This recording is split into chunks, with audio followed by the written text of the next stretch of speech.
This pro-genocide rally that happened the other day, dude, in Washington, D.C. Many people there. Now, not all of them. Some of them were family members of mine were there.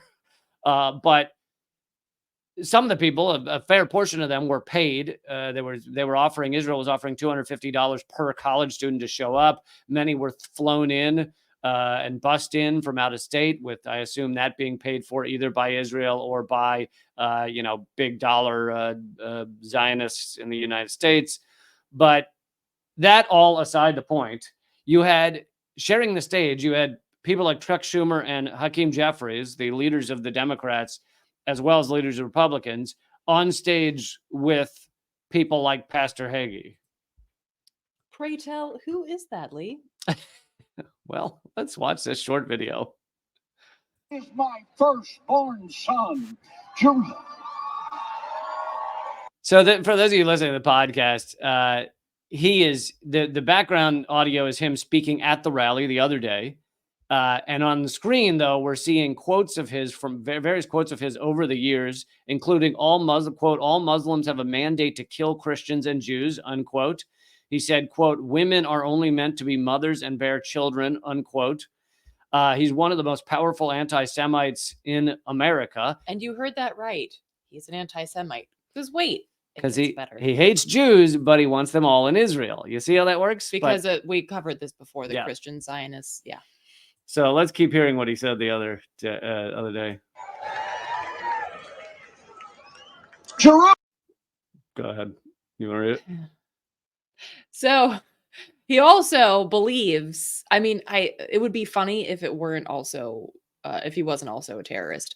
So there's so much of our world that's like that. I know. So he also believes that, quote, God sent Adolf Hitler to help Jews reach the promised land. The ones that survived. No, Lee, he was just like a really intense tour guide. And it's not his fault if the Jews couldn't hack it on his guided tour to the promised land. And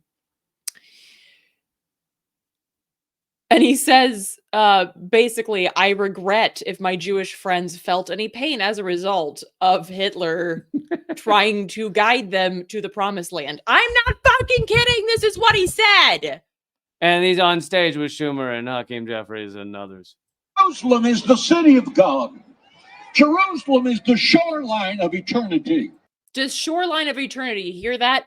Whereby, by the way, Jews will either be forced to convert or will burn in eternal hell. I don't think he probably said that out loud, but that's what he believes. Again, we covered this before about what Christian Zionists actually believe. And can you go back to the... and so this is fundamentally what he believes, that Jews have to be in Israel in order for the rapture to happen, so that the Jews will either convert and then no longer be Jews, right? Or burn in hell for all eternity. So I would call that anti-Semitism. When you're rooting for Jews to be burned in hell, I call that anti-Semitism. I don't know. The people sharing the stage with him, maybe they call it being, tough love, I guess. I don't know. Jerusalem is the eternal capital of Israel today and forever. What did that one say? It said he blames the Jews for the Holocaust. But here's what's also interesting is that that's not an uncommon line for Jewish Zionists as well. A lot of, and I actually had this conversation with Nora Barrows-Friedman a couple of years ago when I was talking to her about an article that I was writing, or interviewing her for an article.